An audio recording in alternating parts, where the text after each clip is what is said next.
नमस्कार साथियों, आप लोग कैसे? उम्मीद करता हूँ कि आप लोग अपनी पढ़ाई को कंटिन्यू कर रहे होंगे। और यहाँ पर हम इतिहास का अध्ययन कर रहे हैं। प्राचीन इतिहास के अंतर्गत अभी तक हमने प्रागैतिहासिक काल के बारे में जाना, ताम्र पाषाण युग काल के बारे में जाना और सिंधु घाटी सभ्यता के बारे में जाना और सिंधु घाटी सभ्यता की सभी तथ्यों का अध्ययन किया। लेकिन हम यहाँ पर अब सिंधु घाटी सभ्यता की सिर्फ और सिर्फ उत्खनन स्थल के बारे में जानकारी देंगे। तो ये समझ लीजिए कि सिंधु घाटी सभ्यता की पार्ट 1 वीडियो है और यहाँ पर हम सिर्फ और सिर्फ उनके स्थलों के बारे में जानेंगे कि किस स्थल की खुदाई किसने की है। तो उसी के बारे में देख लेते हैं। तो हम पहले देख लेते हैं सिंधु घाटी सभ्यता के बारे में। फिर से हम आपको बता दें कि सिंधु घाटी सभ्यता का प्रमुख स्थल जहाँ से उत्खनन इस सभ्यता की जानकारी प्राप्त होती है, सभ्यता के अधिकांश स्थल सिंधु नदी के समीप होते हैं। यानी हम सिंधु घाटी सभ्यता का नाम की बात करें तो वो सिंधु नदी के किनारे बसी हुई होने के कारण इसे हम सिंधु घाटी सभ्यता कहते हैं। ठीक है, और इस सिंधु घाटी सभ्यता इसीलिए इसे सिंधु घाटी सभ्यता कहते हैं। साथ ही से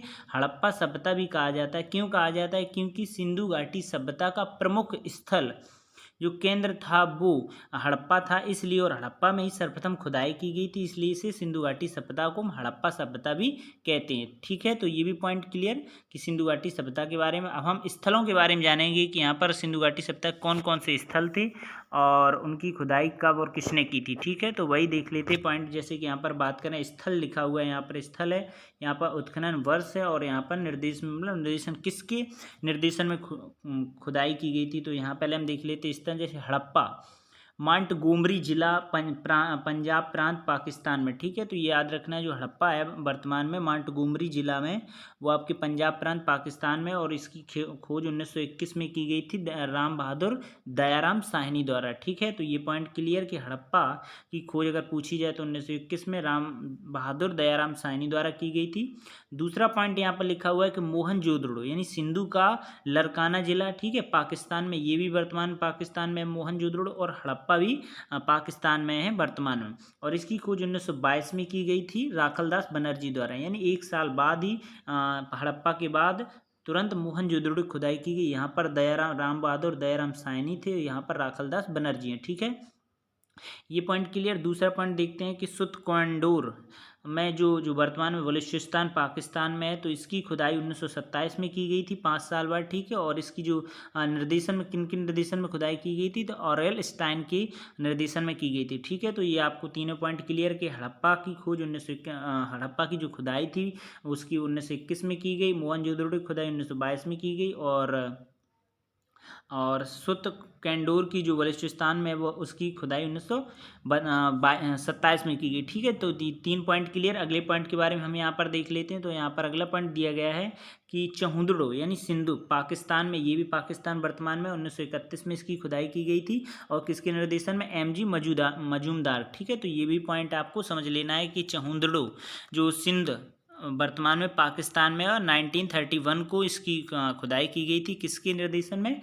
MG मजूमदार के द्वारा। ठीक है, तो अगला पॉइंट हम देख लेते हैं। यहाँ पर लिखा है, यहाँ पर सिर्फ और सिर्फ हम उन उत्खनन स्थल के बारे में जान रहे हैं जो सिंधु घाटी सभ्यता के दौरान जो अवशेष मिले सिंधु घाटी सभ्यता में। हमने विस्तृत रूप से पिछली वीडियो में अध्ययन कर लिया है कि अवशेष क्या प्राप्त हुए, कौन सा स्थल था, उन्हीं जो स्थल इतने दिए गए सभी इन्हीं स्थलों के बारे में जाना था। तो यहाँ पर हम प्रमुख रूप से स्थलों का अध्ययन कर रहे हैं कि कौन कौन से स्थल पर उत्खनन हुआ था। ठीक है, तो हम देख लेते हैं अगला पॉइंट। यहाँ पर लिखा हुआ है कि रंगपुर की बात करें तो अहमदाबाद काठियावाड़ भारत में है वर्तमान में, और इसकी जो खुदाई वो 1951 से 53 के बीच की गई थी। तो माधव स्वरूप वत्स बीवी लाल SR राव द्वारा, यानी जो इनके निर्देशन में खुदाई की गई थी। ठीक है, कौन से? माधव स्वरूप वत्स और बीवी लाल और SR राव द्वारा। ठीक है, तो ये भी पॉइंट क्लियर। रंगपुर वर्तमान में अहमदाबाद काठियावाड़ भारत में है।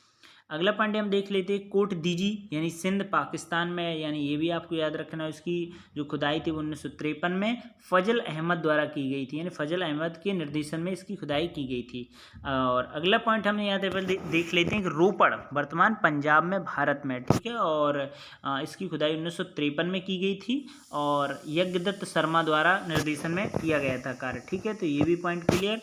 और अगले पॉइंट के बारे में हम बात करें तो यहाँ पर लोथल जो वर्तमान में भारत में है, अहमदाबाद काठियावाड़ के पास में है और 1954 में इसकी खुदाई की गई थी, ठीक है। और SR राव द्वारा, ये आपसे अगर पूछा जाए कि लोथल किसके निर्देशन में खुदाई की गई थी तो आपको याद रखना है SR राव द्वारा, ठीक है। तो ये भी पॉइंट क्लियर। अगले पॉइंट के बारे में हम बात करें तो अगला पॉइंट यहाँ पर लिखा हुआ है रोपड़ के बारे में देख लेते हैं। तो रोपड़ आपने पढ़ ही लिया, अब हम देख लेते हैं आलमगीर के बारे में बात करें तो उत्तर प्रदेश मेरठ में वर्तमान में यज्ञदत्त शर्मा द्वारा इनकी भी खुदाई की गई। जो इस आलमगीर की जो स्थल की खुदाई की गई थी वो 1958 में यज्ञदत्त शर्मा के निर्देशन में की गई थी, ठीक है। तो ये भी पॉइंट क्लियर। और आलमगीर वर्तमान में उत्तर प्रदेश में है, तो ये पॉइंट आपको याद होना चाहिए। अगले पॉइंट के बारे में हम बात करें तो यहाँ पर लिखा हुआ है कालीबंगा, गंगानगर, राजस्थान, भारत में, ठीक है। तो भारत में है कालीबंगा, राजस्थान की पश्चिमी तट की पश्चिमी जो सीमा रेखा है वहाँ पर दिया गया है, ठीक है, स्थल है। और इसकी जो खुदाई वो 1961 में 1961 में की गई थी और बीबी लाल के निर्देशन में की गई थी, तो ये भी आपको याद रखना है। और अगले पॉइंट के बारे में हम बात करें तो सुरकोटडा, कच्छ, गुजरात में, भारत में, तो ये भी आपको याद रखना है। और इसकी जो खुदाई 1972 में 1972 और जगपति जोशी के निर्देशन में की गई थी, ठीक है। तो ये सिंधु घाटी सभ्यता की जो प्रमुख स्थल हैं यानी उत्खनन हुआ इन्हीं से अवशेषों से प्राप्त से पता लगाया गया कि यहाँ पर सिंधु घाटी सभ्यता यानी सिंधु घाटी सभ्यता का विकास हुआ। सिंधु क्यों धरा गया, क्योंकि नाम रखा गया क्योंकि वहाँ पर सिंधु नदी के किनारे इनके स्थल मिलने के कारण इसे सिंधु नदी घाटी सभ्यता कहा गया। इसे हड़प्पा सभ्यता भी कहते हैं। हड़प्पा सभ्यता इसलिए कहते हैं क्योंकि सिंधु घाटी सभ्यता का प्रमुख जो केंद्र था, स्थल था, प्रमुख नगर था वो हड़प्पा था और सर्वप्रथम हड़प्पा में ही खुदाई की गई थी, इसलिए इसे हड़प्पा सभ्यता भी कहा जाता है, ठीक है। ये पॉइंट क्लियर। अगले पॉइंट के बारे में हम बात करें, यहाँ पर अगले पॉइंट के बारे में हम देख लेते हैं। यहाँ पर लिखा हुआ है और कालीबंगा के बारे में पढ़ लिया। सुरकोटडा के बारे में बात करें जगपति जोशी ने खोदी थी। और बनावली हिसार में, हरियाणा में, भारत में, ये 1973 में और RS विष्ट द्वारा के निर्देशन में की गई थी, ठीक है। और अंतिम पॉइंट देख लेते हैं। यहाँ पर लिखा है धौलावीरा, कच्छ, गुजरात में, ठीक है। धौलावीरा वर्तमान में कच्छ में, भारत में, और 1990 में RS विष्ट द्वारा की गई थी, तो ये भी आपको याद रखना है। तो ये कुछ सिंधु घाटी सभ्यता से प्रमुख स्थल थे और वर्ष दी गई थी और जो निर्देशन में उनके द्वारा खुदाई की गई तो वो दिए गए थे पॉइंट, तो आपने हमारे साथ अध्ययन किए। तो सिंधु घाटी सभ्यता के ऐसी जो अब हम देख लेते हैं कि अवशेष का कौन कौन से प्राप्त हुए, किस नगर में, कहाँ से, उनके बारे में बात करेंगे। तो सिंधु घाटी सभ्यता से भी कम से कम 2 से 3 वीडियो और बनेंगी क्योंकि सिंधु घाटी सभ्यता से बहुत ही पॉइंट बनते हैं कॉम्पिटिटिव एग्जाम की दृष्टि से। तो फिर मिलते हैं नेक्स्ट वीडियो में, तब तक के लिए नमस्कार।